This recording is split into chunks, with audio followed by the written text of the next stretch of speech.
你非常强大的意识到自己的状态，把它表述出来，去分析和澄清这件事情的时候，你不但达到了理解和解开误会的目的，你在这个过程中也展现出来了自己的强大，对方也看到你其实是一个思维条理很清楚的人。焦虑有一个相似的情况，而且更加明显的情况就是生气。对于我来说，我唯一后悔的就是生气的时刻。虽然在一定的程度上，生气是一个震慑到别人，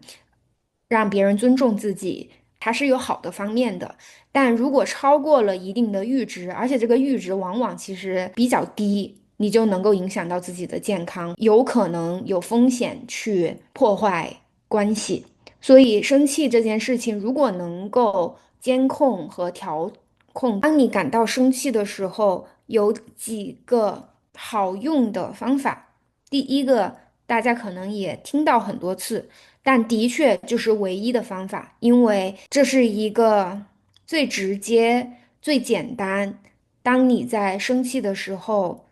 没有办法想太多。如果你能想起来呼吸这一点，都已经是很多很多练习之后学到的。当你生气的时候，你能想起来呼吸，把注意力转到呼吸上，先让自己平静下来。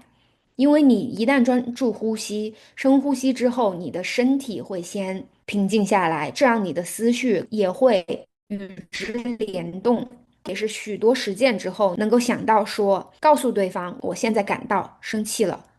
我生气的原因往往是因为感受到委屈和不公正的待遇，你就可以当做一个模板这么说：我现在感到有点生气，因为我感受到了委屈，觉得你说的话并不是事实，我们来掰扯一下好不好？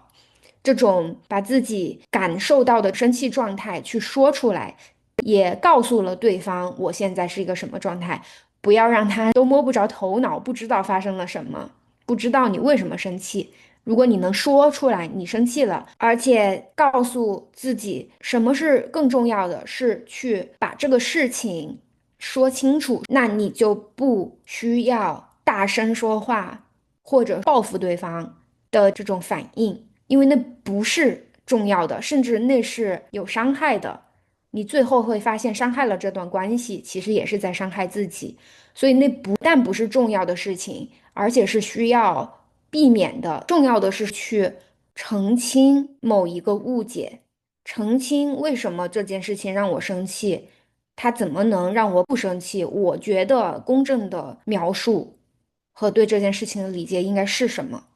这种状态其实是能够更加解决问题，而且你非常强大的意识到自己的状态，把它表述出来，去分析和澄清这件事情的时候，你不但达到了理解和解开误会的目的，你在这个过程中也展现出来了自己的强大，对方也看到你其实是一个思维条理很清楚的人。当你更加平静的去交流的时候，你也能展现出自己的理智、自己的清醒、自己的有条理，而不是在大声说话或者生气或者喊叫，或者做出一些伤害对方、报复对方的行为。这种火上浇油的行为，其实是一个最脆弱的表现。大家会觉得这个人是一个没法自控的人，那一种生气的状态其实很弱小、很 messy。很混乱，让别人不会去觉得这个人是一个理智或强大的人，反而这个人是一个敏感脆弱的人。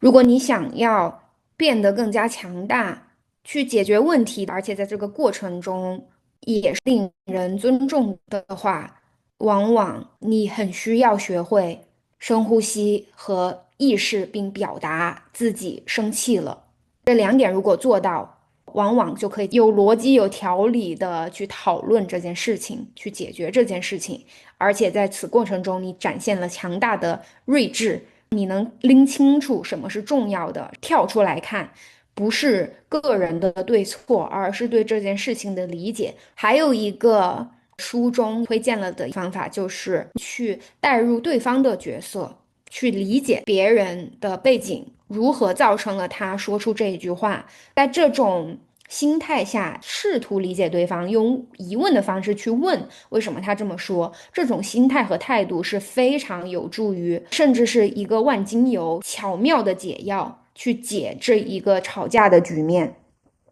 如果你能有一个心态是站在对方的角度，想要弄清楚对方到底为什么这么说的话，那么这个吵架已经消解了，因为你们俩不是在对着干，而是在试图理解对方为什么这么说，已经是在解决这个重要的问题了，就是来阐释清楚，来理解对方到底是怎么想的，这也是一个解决冲突的终极秘诀，非常巧妙的化解。如果你有这种态度的话。